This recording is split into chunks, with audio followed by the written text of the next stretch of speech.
Vamos a hablar esta mañana de la importancia de las vacunas en los niños. Eh, Desde hace 200 años que se inició la vacunación, los padres tenían mucha ansiedad, muchas preocupaciones por enfermedades que realmente llevaban a la muerte a sus hijos. En los años de 1800, enfermar de una patología infecciosa era prácticamente condenarse a morir en un 70% de los casos. Gracias a la incorporación del agua, los antibióticos y las vacunas, nosotros ganamos 30 años más de sobrevida. Si ustedes se recuerdan o ven la historia de las vacunas, más o menos la enfermedad de difteria cobró más de 10,000 vidas en un año en Estados Unidos. Muchos niños fallecieron por la polio, por la viruela, y obviamente a través de los tiempos hemos aprendido que las vacunas son las formas más efectivas de prevenir millones de casos de enfermedades, discapacidad y muerte. No solo nos protegen a nosotros, sino también protegen a nuestra comunidad.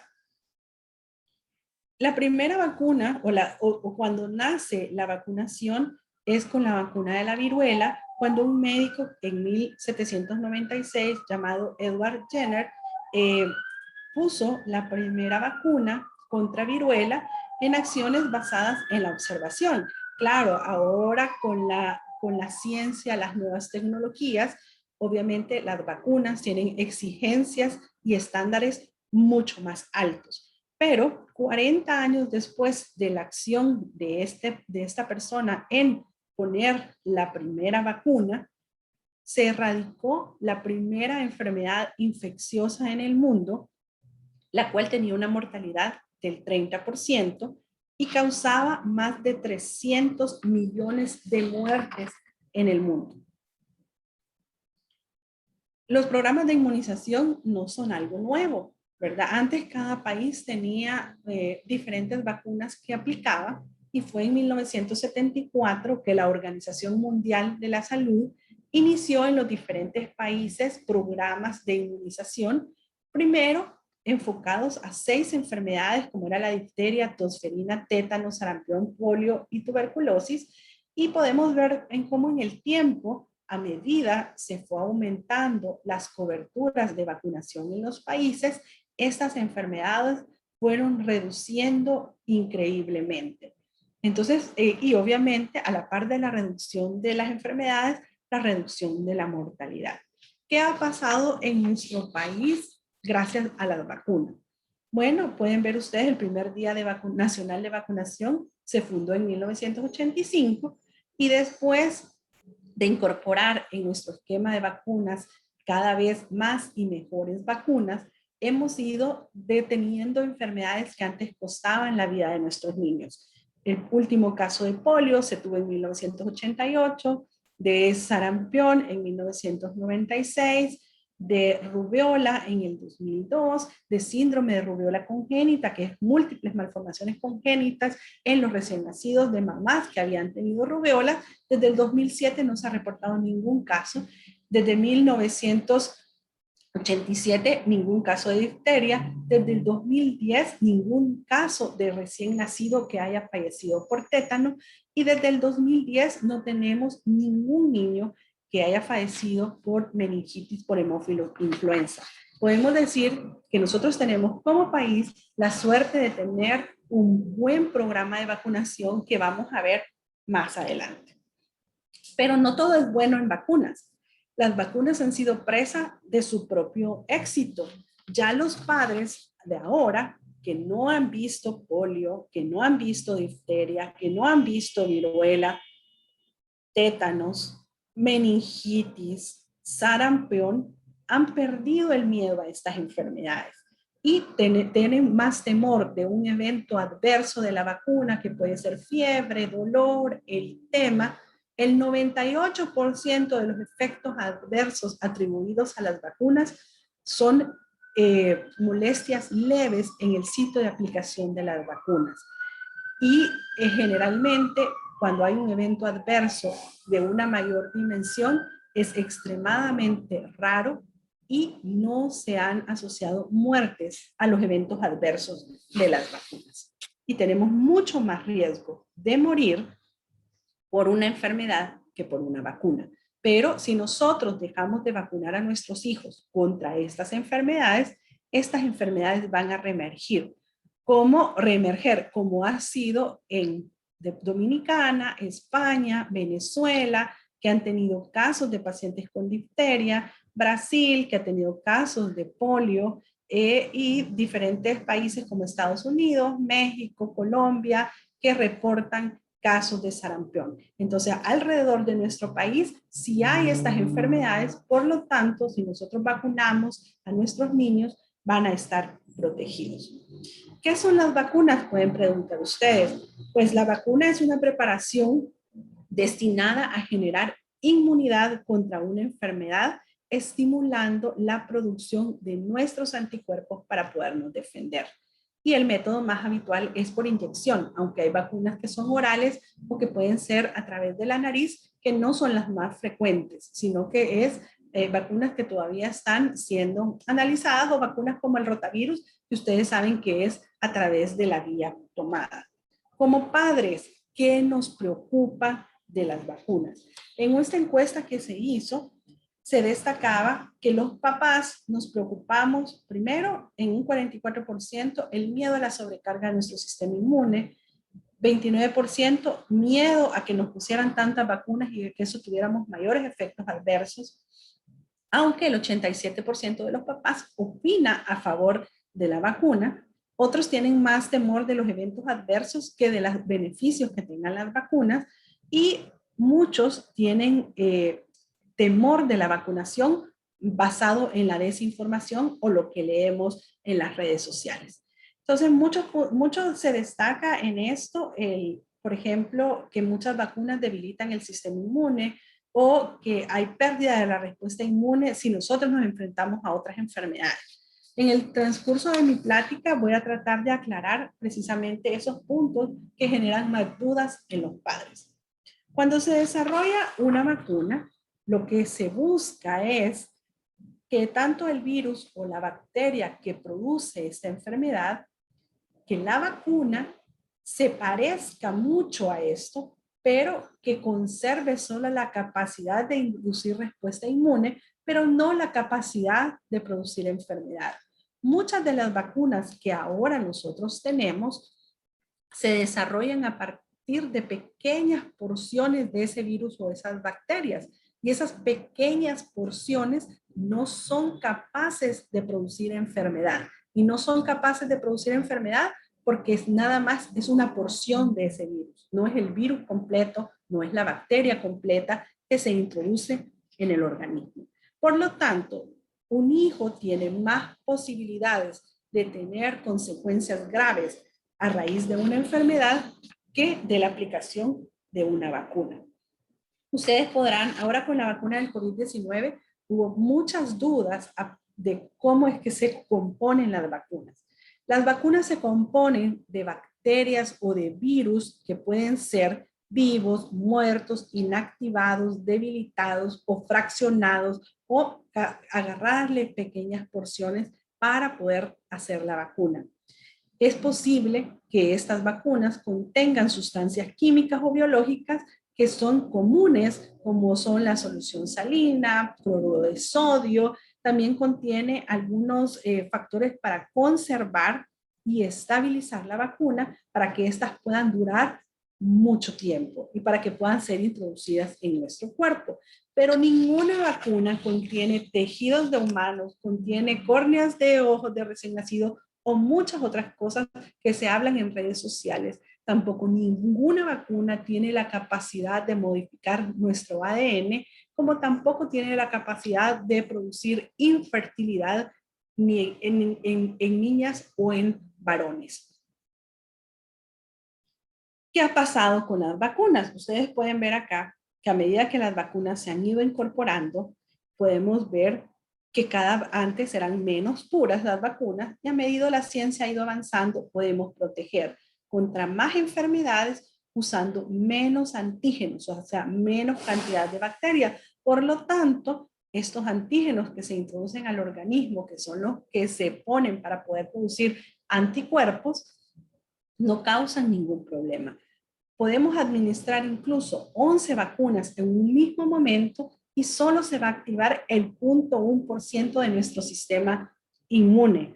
Y una infección viral, por ejemplo, respiratoria alta que nos da a nuestros hijos por un virus respiratorio, tiene de 4 a 10 antígenos. Y una infección, por ejemplo, por Streptococcus pyogenes, que es la infección que produce pus en la garganta, puede estimular 25 o 50 antígenos de una sola vez. O sea, nuestros hijos realmente día con día se exponen a cientos y cientos de gérmenes y están constantemente estimulando su sistema inmune.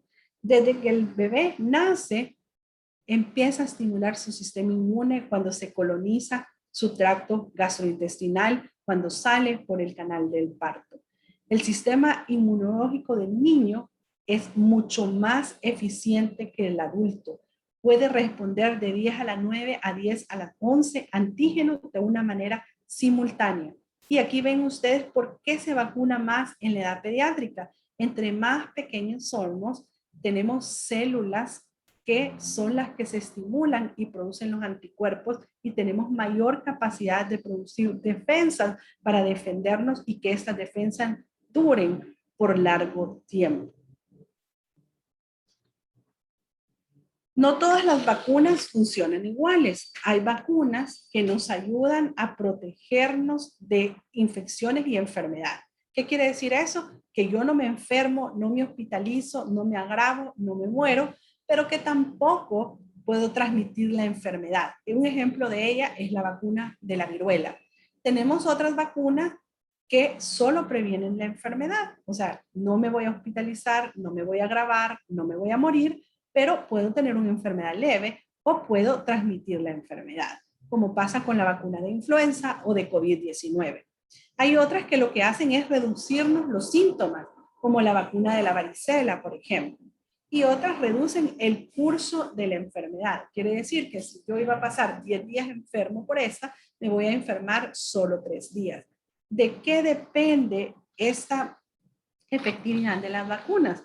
Depende de si el virus o la bacteria que estamos atacando o previniendo con la vacuna es única, si tiene la capacidad de mutar, como lo hemos visto con la del COVID-19 o influenza, que cada año nos vacunamos contra influenza porque las cepas de cada año son diferentes a las cepas anteriores, a cepas, por ejemplo, como la de la viruela, que es única, que es estable en el tiempo y que fue capaz de ser erradicada por una vacuna. ¿Qué beneficios nos proporcionan las vacunas? Nos proporcionan un beneficio individual, porque nosotros al ponernos la vacuna formamos anticuerpos y tenemos protección a largo plazo, pero también generamos protección a la comunidad, que es lo que uno conoce como inmunidad de rebaño o inmunidad colectiva. Quiere decir que si un número suficiente de personas se vacunan, y la mayoría son los vacunados y los otros no vacunados son por alguna condición médica que no puede recibir la vacuna, nosotros los vacunados estamos protegiendo al resto de la comunidad y eso va a evitar que la enfermedad se propague. Por lo tanto, es importante que la mayor parte de nuestra comunidad y de la población esté vacunada. Hay un paradigma que ha cambiado en inmunizaciones. Antes hablábamos de vacunas solo en niños. Ahora sabemos que las vacunas nos acompañan a lo largo de la vida y esta vacunación depende también de los estilos de vida, del riesgo para la salud. Hoy sabemos que los que trabajamos en salud tenemos que tener todas las vacunas posibles y que tenemos situaciones especiales como inmunocompromiso, enfermedades como diabetes, hipertensión, enfermedad pulmonar crónica, en la cual nosotros debemos de estar vacunados. Entonces ahora ya no se habla solo de vacunar al bebé, sino que también de vacunar al adolescente, al adulto con comorbilidades y al adulto mayor que es propenso a tener enfermedades como influenza, neumonías por neumococo, que lo pueden llevar a la muerte y que pueden ser evitados a través de las vacunas, así como también los adultos con comorbilidades como diabetes, hipertensión y las que antes le mencioné, que tienen mayor riesgo de infarto y mayor riesgo de tener neumonías si no están vacunadas, por ejemplo, contra vacuna de influenza. No todas las vacunas proporcionan una protección del 100%, ¿verdad? Y algunas de las vacunas de las personas, aunque estén vacunadas, van a tener la infección, como está pasando ahorita con el COVID-19. Podemos estar vacunados, nos puede dar la enfermedad, pero no vamos a terminar en una cama de hospital por esa razón. Pero también hay factores que hacen que las vacunas no sean 100%. Por ejemplo, la edad del paciente, cómo está su sistema inmunológico en ese momento, si tiene otras enfermedades, por ejemplo, la obesidad, sabemos que disminuye la producción de títulos de anticuerpos, entonces no es algo que dependa solo de la vacuna, sino que también depende del individuo y cómo está su sistema inmunológico en ese momento. Nosotros tenemos la ventaja de tener un excelente programa de vacunación en el que incluye vacunas de alta calidad, seguras, durante toda la infancia de nuestros pacientes. Pero también, si ustedes se fijan, incluye ya a niñas de 9 años con la vacuna del VPH, que sabemos que es la segunda vacuna en la infancia que protege contra el cáncer de cervix. La primera es la de la hepatitis B, porque ustedes saben que la hepatitis B puede producir cáncer hepático. Entonces también tenemos la de VPH, que el objetivo de ponerla a los 9 años es precisamente porque las niñas y los niños a esa edad tienen una mejor respuesta inmunológica, pero también tenemos vacunas para adultos mayores y con comorbilidades y para mujeres embarazadas. En otros países, por ejemplo Estados Unidos, tenemos un calendario de vacunación parecido. Tenemos la vacuna de hepatitis A y de varicela, que son dos vacunas que nos faltan en nuestro calendario de vacunación, pero que ustedes con los médicos pediatras las pueden adquirir porque previene, hay niños que fallecen por varicela y por hepatitis A y no es justo que ningún niño fallezca a causa de una vacuna que puede prevenir casi en el 98% la enfermedad. Entonces hay enfermedades que los padres consideran que son benignas, pero no por ser benignas y autolimitadas, no pueden causar muerte. Tenemos vacunas para mayores de 18 años también, que son todas las que ustedes ven acá. La influenza, que debe ser aplicada año con año, porque ya les expliqué que todos los años cambian las cepas que circulan y nos podemos enfermar. La difteria, tétano, toferina, que ahora sabemos que nos tenemos que proteger cada 10 años. Tenemos vacunas contra la meningitis por meningococo y también pueden ver que a cualquier edad podemos vacunarnos si nosotros requerimos esa vacuna por alguna condición especial, o también hay vacunas que son mandatorias en los pacientes, por ejemplo, diabéticos, como es influenza y neumococo. ¿Qué podemos hacer nosotros para mejorar los resultados en la vacunación? Primero, creer en la bondad de las vacunas. El tiempo nos ha demostrado que la mejor estrategia de salud pública para reducción de enfermedad y muerte son las vacunas. Dar información objetiva y actualizada. Darle a los padres argumentos para una decisión coherente que se base en la ciencia, no en la ocurrencia, en el yo creo o en lo que mi vecina me dijo. Plantee siempre al personal de salud sus dudas y aclare las falsas creencias. Y algo muy importante es a dónde buscamos la información. Un médico ha estudiado 7 a 14 años para poder diagnosticar enfermedades, analizar evidencia científica, ver las redes sociales, si bien es cierto, nos han facilitado mucho la vida, pero en temas de salud se presta a mala evidencia y confusión. Así que siempre atienda a un personal de salud, vaya a aclarar sus dudas y busque la información en el lugar que la debe de buscar. Las redes sociales, cualquier persona puede publicar cualquier cosa y no siempre es cierto. Y 1 o 2 horas de lectura en Google, buscando de vacunas, etcétera, no le va a dar la capacidad de razonar y discernir en lo que es bueno y lo que es malo. No podemos dejar a nadie atrás. Todos nuestros niños, adolescentes y adultos con riesgo deben de estar vacunados. Así que espero que esta charla les haya servido para aclarar sus dudas acerca de las vacunas. Muchas gracias.